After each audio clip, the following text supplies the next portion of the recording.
because the Federation of Asian Women's Association's 20th convention will be held right here on the island. And joining me tonight to tell me more about the association and their upcoming convention are current president Krystal Koga and honorary president, our Congresswoman, the lovely Madeleine Bordallo. Ladies, half a day, and thank you for stopping by. Half a day, Jason. Always a pleasure to talk to you, Congresswoman. Thank you, thank you. All right, and Krystal, you're welcome here anytime. You know that we've had you here so many times and everything. So thank you, Jason. I am truly honored to have you here tonight. So the association is a wonderful one for the island. Tell us why. Well, let me correct you first, Jason, because you said Federation of Asian Women's Associations.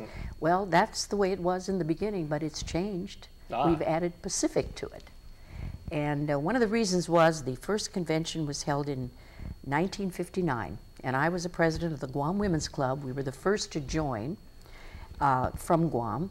And when I got over to the Philippines for the initial charter meeting, I was challenged by the delegate from Singapore, who said, how did this lady get in, to get into this Federation of Asian Women when Guam is geographically not part of the Asia region?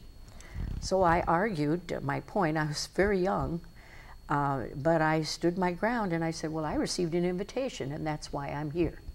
So the group accepted us unanimously into the organization, and then after a few years we changed the name to Asian Pacific. And wouldn't it be wonderful if you could actually talk to that guy right now who was challenging where you're actually from, and you could actually show him your congressional pin and just say, well.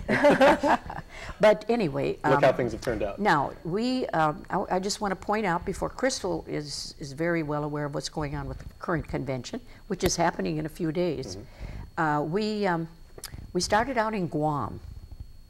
And well, the first charter convention was in the Philippines, and then we went to Taipei, second one.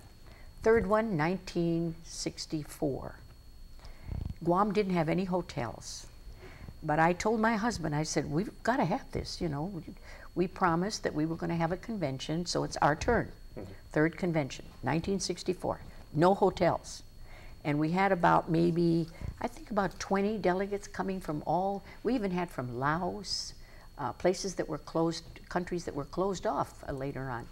And the ladies of the Women's Club opened their homes, and they stayed in their homes. And we had almost every function at the Pansiteria Far East, which was probably our only restaurant at the time. But it was great, and I invited a keynote speaker from the States, and they sent over the Secretary of Agriculture, Mrs. Jacobson, and she was our keynote speaker. Well, that's wonderful about actually taking people into the home. What better way to show off island hospitality than to actually have people sit at your table? Yeah. And the airlines weren't leaving very often, so we had them for 10 days, which was unusual. But now things are all different. And then we had another convention in 1990. 98 was the last one. 98, we had one, we've had 4, and this will be our 5th. But she was president at that time, 1998. Yes, so then I became president of FAWA. Okay, well, how about the current president? Krystal, can you tell us maybe the composition of the organization? How many members have you? Right now we have 6 member nations, Philippines, Korea, Taiwan, Singapore, Japan, and Guam. And so we expect delegates from each nation to come, totaling about 110 off-island delegates and about 100 plus on-island delegates. So we're very happy. This is one of the larger conventions for FAWA. In fact, our numbers for Guam are equaling the numbers for the 2010 Taiwan convention.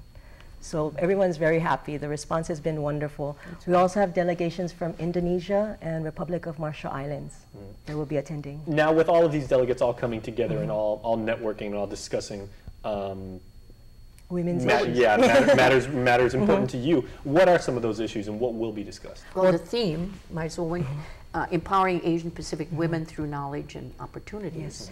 And we have different workshops. Correct. We have 4 basic topics: women in the modern world, women in health, women in education, and women in sustainability. So we have 2 on-island speakers that will be speaking on those, as well as 2 off-island speakers. And we will break out into workshops, and then we have about 15 panelists within those workshops from local and also from off-island that will help to lead those workshops. Okay. Very interesting. The founder was Mrs. Minerva G. Laudico from the Philippines. She founded it. That's why the first meeting was held there, along with Mrs. Geronimo Pexon. And then Cecilia Koo was the president from Taipei. She isn't going to be with us, but I am reading her message at the convention here.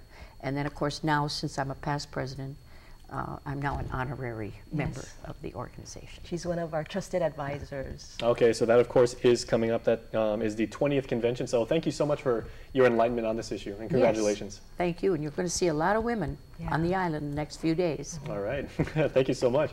And stay tuned, because we will be back right after this.